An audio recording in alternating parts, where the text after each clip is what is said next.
마가복음 9장. 예수께서 이렇게 쐐기를 박으셨다. 이것은 믿을 수 없는 훗날의 이야기가 아니다. 여기 서 있는 너희 가운데 그렇게 되는 것을 볼 사람들도 있다. 그들은 하나님 나라가 위엄 있게 임하는 것을 볼 것이다. 영광 가운데 계신 예수. 엿새 후에 그들 가운데 세 사람이 정말 그것을 보았다. 예수께서 베드로와 야고보와 요한을 데리고 높은 산에 올라가셨다. 그리고 그들 눈앞에서 그분의 모습이 완전히 변했다. 그분의 옷은 아무리 표백해도 더 하얘질 수 없을 만큼 반짝반짝 빛났다. 엘리야와 모세가 함께 나타나서 예수와 깊은 대화를 나누고 있었다. 베드로가 끼어들었다. 라삐님, 지금은 중대한 순간입니다. 기념비 셋을 세우는 것이 어떻겠습니까? 하나는 주님을 위해, 하나는 모세를 위해, 하나는 엘리야를 위해서 말입니다. 일행과 마찬가지로 눈앞의 광경에 놀란 베드로가 무심코 내뱉은 말이었다. 바로 그때 비처럼 환한 구름이 그들을 덮더니 구름 속 깊은 데서 한 음성이 들려왔다. 이는 내가 사랑으로 구별한 내 아들이다. 그의 말을 들어라. 잠시 후에 제자들이 눈을 비비며 주변을 둘러보니 오직 예수밖에 보이지 않았다. 산을 내려오면서 예수께서 그들에게 비밀을 지킬 것을 엄히 명하셨다. 너희가 본 것을 아무에게도 말하지 말라. 그러나 인자가 죽은 자들 가운데서 살아난 뒤에는 말해도 좋다. 그들은 죽은 자들 가운데서 살아난다는 것이 도대체 무슨 말인지 몰라 고개를 갸우뚱거렸다. 중간에 제자들이 물었다.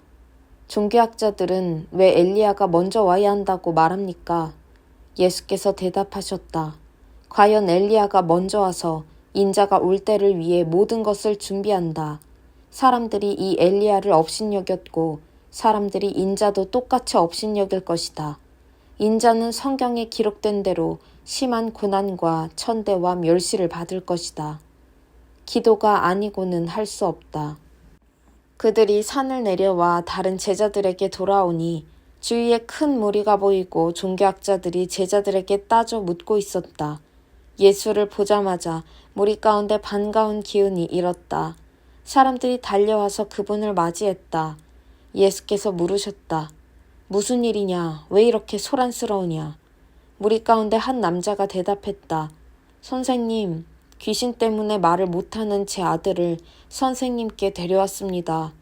귀신이 사로잡을 때마다 아이가 바닥에 거꾸러져 입에 거품을 물고 이를 갈면서 막대기처럼 굳어집니다. 선생님의 제자들에게 구해주기를 바라고 말했지만 그들은 하지 못했습니다. 예수께서 말씀하셨다. 하나님을 모르는 이 세대여, 내가 같은 말을 몇 번이나 해야 하느냐, 얼마나 더 참아야 하느냐.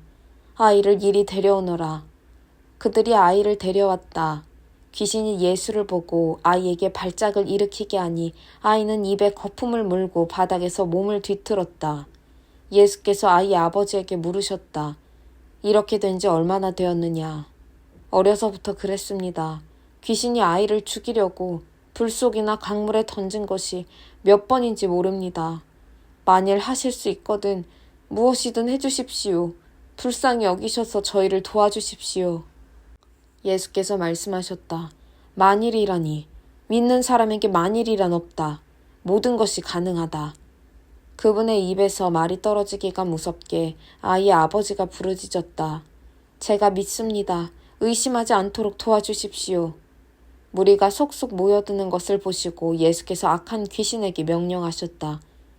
벙어리의 귀머거리 귀신아, 내가 너에게 명한다. 아이에게서 나와 다시는 얼씬거리지 마라. 귀신은 고함을 지르고 마구 몸부림치면서 나갔다. 아이는 송장처럼 핏기가 없어졌다. 그러자 사람들이 아이가 죽었다고 말하기 시작했다. 그러나 예수께서 아이의 손을 잡아 일으키시자 아이가 일어섰다. 집에 돌아온 뒤에 제자들이 예수를 붙들고 물었다. 왜 저희는 귀신을 쫓아내지 못했습니까? 예수께서 대답하셨다. 이런 귀신은 기도가 아니고는 쫓아낼 수 없다. 그들은 거기를 떠나서 갈릴리를 지나갔다. 예수께서는 제자들을 가르치고 싶으셔서 아무에게도 일행의 행방을 알리지 않으셨다. 예수께서 그들에게 말씀하셨다. 인자는 하나님과 관계하기를 원치 않는 사람들한테 넘겨줄 것이다. 그들이 인자를 죽일 것이다. 죽은 지 사흘 후에 인자는 다시 살아날 것이다. 제자들은 무슨 말씀인지 몰랐으나 묻기도 두려웠다. 하나님 나라에서 가장 큰 사람. 그들이 가버나움으로 갔다. 예수께서 집에 계실 때에 제자들에게 물으셨다. 너희가 길에서 토론하던 것이 무엇이냐? 불안한 침묵만 흘렸다. 그들은 자기들 가운데서 누가 가장 큰 사람인지를 두고 서로 입씨름을 벌였던 것이다. 예수께서 자리에 앉아 12제자에게 말씀하셨다. 너희가 첫 자리를 원하느냐? 그렇다면 끝자리로 가거라. 모든 사람의 종이 되어라. 예수께서 방 한가운데 어린아이 하나를 세우시고 아이를 품에 안으며 말씀하셨다. 누구든지 이 어린아이들 가운데 하나를 나처럼 품으면 곧 나를 품는 것이고 또 나를 훨씬 넘어서서 나를 보내신 하나님을 품는 것이다. 요한이 입을 열었다. 선생님, 어떤 사람이 주님 이름으로 귀신을 쫓아내는 것을 보고 우리가 막았습니다. 그가 우리에게 속한 사람이 아니어서 그렇게 했습니다.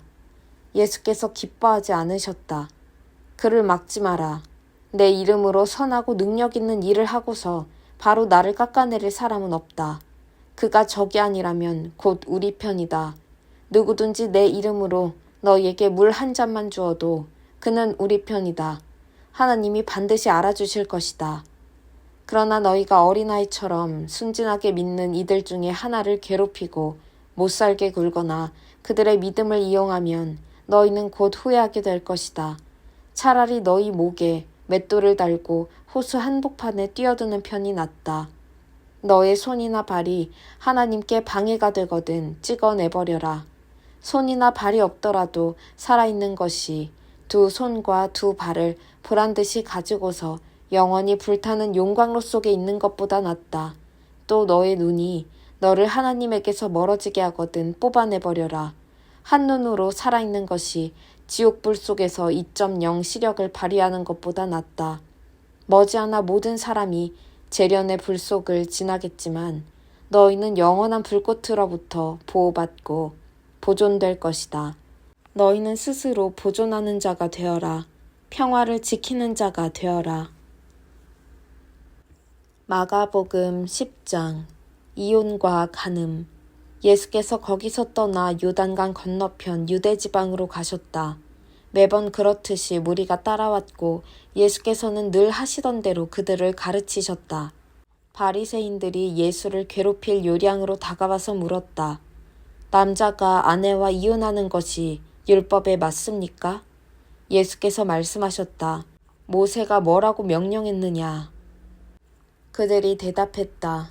모세는 이혼 증서를 써주고 아내와 이혼해도 된다고 허락했습니다. 예수께서 말씀하셨다. 모세는 단지 너희의 사악한 마음을 염려해서 그 명령을 기록한 것이다. 처음 창조될 때부터 하나님께서는 남자와 여자를 지어 함께 있게 하셨다. 그래서 남자는 부모를 떠나 여자와 결혼하여 한 몸이 된다. 더 이상 둘이 아니라 새롭게 연합하여 한 몸을 이루는 것이다. 남자와 여자의 이 유기적인 연합은 하나님께서 창조하신 것이다. 그러니 누구도 그들을 갈라놓아서 그분의 작품을 모독해서는 안 된다. 집에 돌아와서 제자들이 다시 그 이야기를 꺼냈다. 예수께서 그들에게 단도직입적으로 말씀하셨다. 다른 여자와 결혼하려고 자기 아내와 이혼하는 남자는 아내에게 간음하는 것이다. 또한 다른 남자와 결혼하려고 자기 남편과 이혼하는 여자도 남편에게 간음하는 것이다. 사람들이 예수께서 만져주시기를 바라며 그분께 아이들을 데려왔다. 그러나 제자들이 그들을 쫓아냈다. 예수께서 노하시며 제자들에게 말씀하셨다. 이 아이들을 쫓아내지 마라. 절대로 아이들과 나 사이에 끼어서 방해하지 마라. 천국의 삶에는 이 아이들이 중심에 있다. 명심하여라. 너희가 하나님 나라를 아이처럼 단순하게 받아들이지 않으면 절대로 그 나라에 들어갈 수 없다. 그러고 나서 예수께서 아이들을 품에 안으시고 손을 얹어 축복하셨다. 부자와 하나님 나라. 예수께서 길을 나서는데 한 사람이 달려와서 정중하게 그분을 맞으며 물었다. 선하신 하나님, 제가 무엇을 해야 영원한 생명을 얻겠습니까? 예수께서 말씀하셨다. 어째서 나를 선하다고 하느냐? 오직 하나님 한 분 외에는 선하신 분이 없다. 계명에 살인하지 마라, 간음하지 마라, 도둑질하지 마라, 거짓말하지 마라, 속이지 마라, 너의 부모를 공경하라 하지 않았더냐. 그가 말했다. 선생님, 그 계명들은 제가 어려서부터 다 지켰습니다. 예수께서 그의 눈을 주목하여 보시더니 그를 사랑스럽게 여기셨다. 예수께서 말씀하셨다. 하나 남은 것이 있다. 가서 너가 가진 것을 다 팔아서 가난한 사람들에게 주어라. 그러면 너의 모든 부가 하늘에 쌓아두는 보가 될 것이다. 그런 다음 와서 나를 따라라. 그 사람의 얼굴이 어두워졌다. 그가 전혀 예상치 못했던 말이어서 그는 무거운 마음으로 예수를 떠나갔다. 그는 많은 것을 움켜쥐고 있었고 그것을 놓을 마음이 없었다. 예수께서 제자들을 보며 말씀하셨다. 많이 가진 사람이 하나님 나라에 들어가는 것이 얼마나 어려운지 아느냐. 제자들은 들으면서도 그 말이 믿어지지 않았다. 예수께서 계속해서 말씀하셨다. 얼마나 어려운지 너희는 상상도 못할 것이다. 내가 말하는데 부자가 하나님 나라에 들어가는 것보다 낙타가 바늘기로 지나가는 것이 더 쉽다. 그 말에 제자들이 크게 당황했다. 그러면 어느 누가 가망이 있겠습니까? 그들이 물었다. 예수께서 잘라 말씀하셨다. 너희 힘으로 해낼 수 있다고 생각하면 전혀 가망이 없다. 그러나 하나님께 맡기면 얼마든지 가능한 일이다. 베드로가 다른 시각에서 이야기를 꺼냈다. 우리는 모든 것을 버리고 주님을 따랐습니다. 예수께서 말씀하셨다. 내 말을 명심하여라. 나와 메시지 때문에 집과 형제자매와 부모와 자식과 땅과 그 어떤 것을 희생하고서 손해볼 사람은 아무도 없다.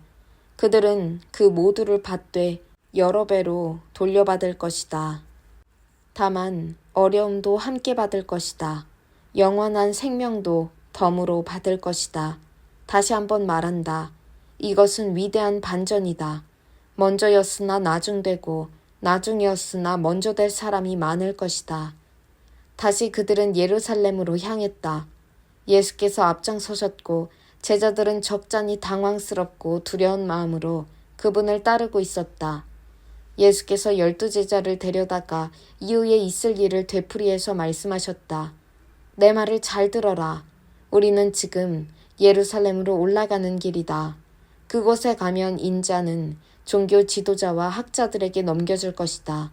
그들은 인자에게 사형을 선고할 것이다.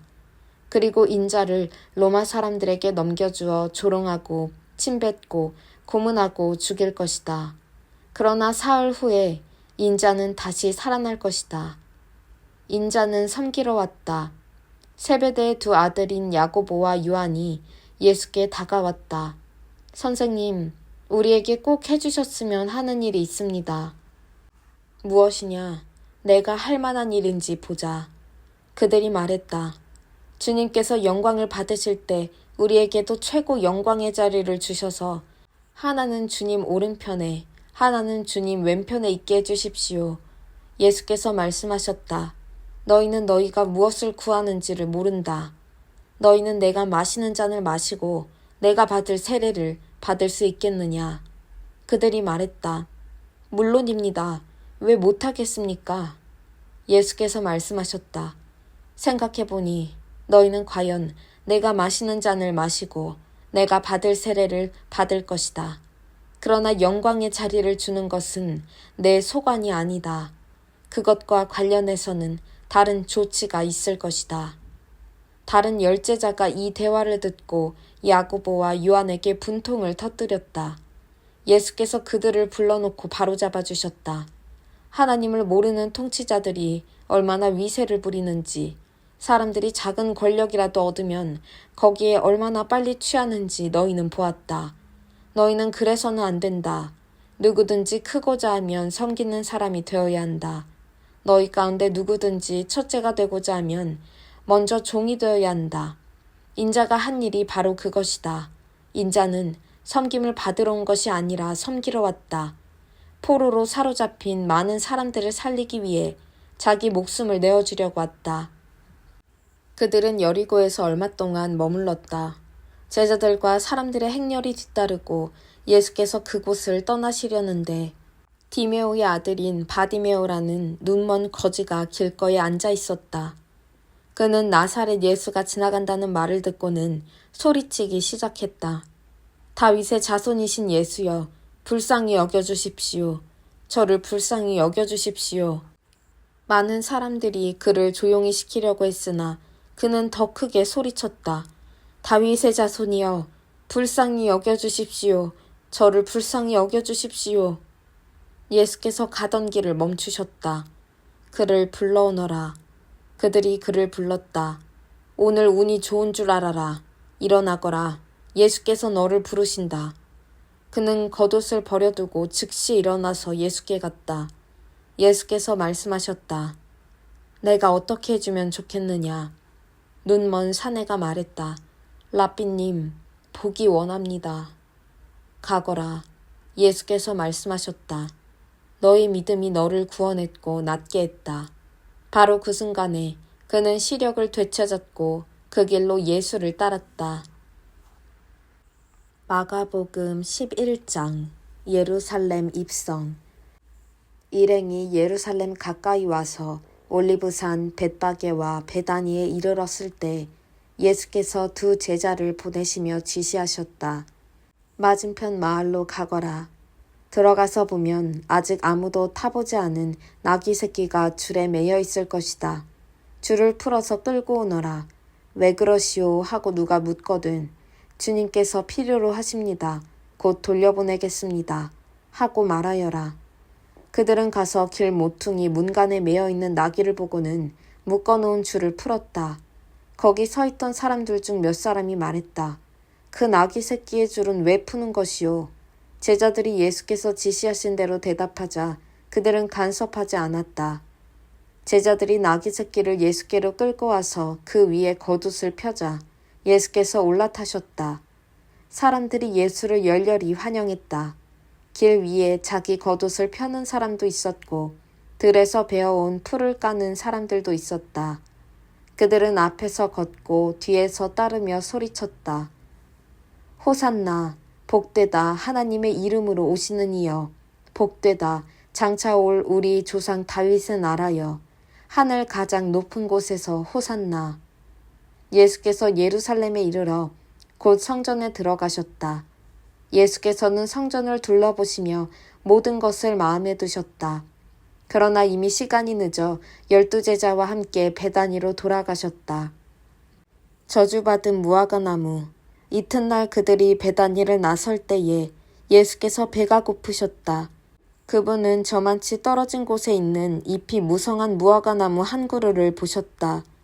예수께서 혹시 아침기니가 될 만한 것이 있을까 하여 다가가셨지만 무화과 잎사귀밖에 없었다. 아직 무화과 철이 아니었다. 예수께서 나무에게 말씀하셨다. 다시는 아무도 너에게서 열매를 먹지 못할 것이다. 제자들도 그 말을 들었다. 그들이 예루살렘에 도착했다.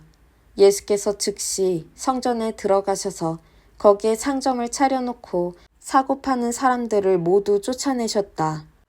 환전상들의 가판대와 비둘기 상인들의 진열대도 뒤엎으셨다.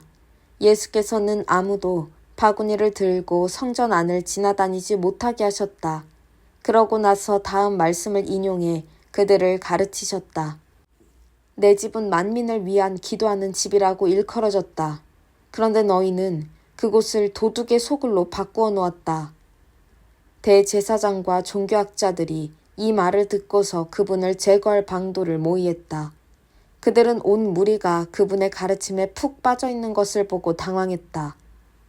저녁 때에 예수와 제자들이 도성을 나섰다. 아침에 그들이 길을 가다 보니 무화과 나무가 다른 막대기처럼 말라붙어 있었다. 베드로가 그 전날 있었던 일이 생각나서 예수께 말했다. 랍비님 보십시오. 주님이 저주하신 무화과 나무가 말라 비틀어졌습니다. 예수께서 차분히 말씀하셨다. 하나님의 생명을 품어라. 정말로 품어라. 그러면 너희가 감당할 수 없을 만큼 힘든 일은 하나도 없을 것이다. 예컨대 얼버무리거나 망설일 것 없이 이 산더러 가서 호수에 뛰어들어라 하고 말하면 그대로 이루어질 것이다. 그래서 내가 너희더러 작은 일부터 큰 일까지 모든 일에 기도하라고 강권하는 것이다. 하나님의 생명을 품을 때에 너희는 거기에 모든 것을 포함시켜라. 그러면 너희는 하나님의 것을 다 받을 것이다. 그리고 기도할 때는 구하는 것이 전부가 아님을 기억하여라. 누구에게 서운한 것이 있거든 용서하여라. 그때에야 하늘에 계신 너희 아버지께서도 너희 죄를 깨끗이 용서할 마음이 드실 것이다. 누구에게서 온 권한인가? 그 후에 그들이 다시 예루살렘에 들어가서 성전 안을 걷고 있는데 대제사장과 종교학자와 지도자들이 다가와서 따졌다. 당신의 신임장을 보여주시오. 누구의 권한으로 이렇게 말하고 행동하는 겁니까? 예수께서 대답하셨다. 먼저 한 가지 묻겠다. 내 물음에 답하면 나도 내 신임장을 보여주겠다. 요한의 세례에 관한 것인데 그것이 누구에게서 온 권한이냐? 하늘이냐 사람이냐? 말해보아라. 그들은 자기들이 궁지에 몰린 것을 알아차리고는 뒤로 물러나서 모여서 수군거렸다. 하늘이라고 하면 왜 요한을 믿지 않았느냐고 물을 것이고 사람이라고 하면 온 백성이 요한을 예언자로 떠받드니 우리가 백성 앞에서 몹시 난처해진다. 그들은 이번은 예수께 양보하기로 했다. 우리는 모르오. 그들이 말했다. 예수께서 대답하셨다. 그렇다면 나도 너희 물음에 대답하지 않겠다. 마가복음 12장 욕심 가득한 소작농들 이야기. 예수께서 그들에게 여러 이야기를 들려주기 시작하셨다. 어떤 사람이 포도원을 세웠다. 그는 포도원에 울타리를 치고 포도즙 짜는 틀을 파고 망대를 세운 다음에 소작농들에게 맡기고 먼 길을 떠났다. 수확할 때가 되자 그는 수익을 거두려고 소작농들에게 종 한 사람을 보냈다. 소작농들은 그를 잡아서 마구 때려 빈손으로 돌려보냈다. 주인이 다른 종을 보내자 그들은 그를 골탕 먹이고 모욕을 주었다. 주인이 또 다른 종을 보내자 그들은 그를 죽여버렸다. 주인은 계속해서 많은 종들을 보냈으나 소작농들은 그들을 때리기도 하고 죽이기도 했다. 결국은 한 사람밖에 남지 않았다. 사랑하는 아들이었다. 포도원 주인은 최후 방책으로 아들을 보내며 저들이 내 아들만큼은 존중하겠지 하고 생각했다. 그러나 소작농들은 오히려 이것을 기회로 삼았다. 그들은 욕심이 가득하여 두 손을 비비며 말했다. 이 자는 상속자다. 그를 죽이고 우리가 재산을 다 차지하자. 그들은 그 아들을 잡아 죽여서 울타리 밖으로 내던졌다. 너희 생각에는 포도원 주인이 어떻게 할 것 같으냐? 맞다. 그가 와서 그들을 다 없애버릴 것이다. 그리고 포도원 관리는 다른 사람에게 맡길 것이다. 너희가 성경을 직접 읽어보아라. 석공들이 내버린 돌이 이제 모퉁이 돌이 되었다. 이것은 하나님께서 행하신 일. 눈을 씻고 보아도 신기할 따름이다. 대제사장과 종교학자와 지도자들은 당장 예수를 잡고 싶었으나 여론이 두려워 참았다. 그들은 그 이야기가 자기들을 두고 한 것임을 알았다. 그들은 서둘러 그 자리를 떠났다. 황제의 것, 하나님의 것. 그들은 예수를 그들의 올무에 걸리게 하려고 바리새인과 헤롯의 당원 몇을 그분께 보냈다. 뭔가 책 잡힐 만한 발언을 하게 해서 그분을 잡을 심산이었다. 그들이 다가와서 말했다. 선생님, 우리가 알기로 당신은 진실하고 여론에 개의치 않으며 배우는 사람들의 비위를 맞추지 않고 하나님의 도를 정확히 가르치십니다. 그러니 우리한테 말해 주십시오. 황제에게 세금을 내는 것이 법에 맞습니까? 맞지 않습니까? 예수께서 그 질문이 계략임을 아시고 말씀하셨다. 왜 나를 속이려고 드느냐? 동전을 가져다가 내게 보여라. 그들이 예수께 동전을 건넸다. 여기 새겨진 얼굴이 누구 얼굴이냐? 그리고 이 위에 있는 것이 누구 이름이냐? 그들이 말했다. 황제입니다. 예수께서 말씀하셨다. 황제의 것은 황제에게 주고 하나님의 것은 하나님께 드려라. 그들은 말문이 막혀 입이 떡 벌어졌다. 부활에 관한 가르침. 부활의 가능성을 일절 부인하는 사두개파 사람들이 예수께 다가와서 물었다. 선생님, 모세는 기록하기를 남자가 자식 없이 아내를 두고 죽으면 그 동생이 형수와 결혼해서 자식을 낳아줄 의무가 있다고 했습니다. 한 번은 7 형제가 있었습니다. 마지가 결혼했는데 자식 없이 죽었습니다. 둘째가 형수와 결혼했으나 역시 자식 없이 죽었습니다. 셋째도 그러했습니다. 7 형제가 다 차례대로 그렇게 했으니 자식이 없습니다. 마지막에는 여자도 죽었습니다. 7 형제가 모두 그 여자의 남편이었습니다.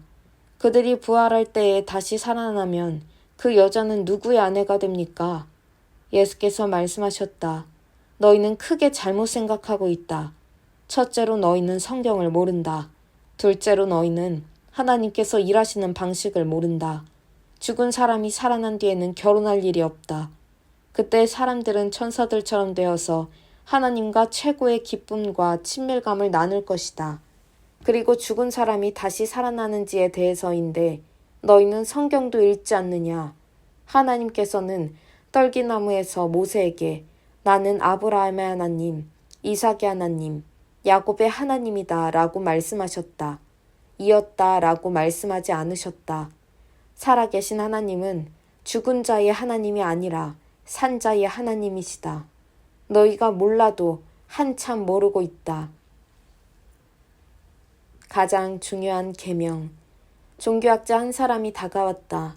그는 질문과 대답이 열띠게 오가는 것을 듣고 또 예수께서 예리하게 답하시는 것을 보고 이렇게 질문했다.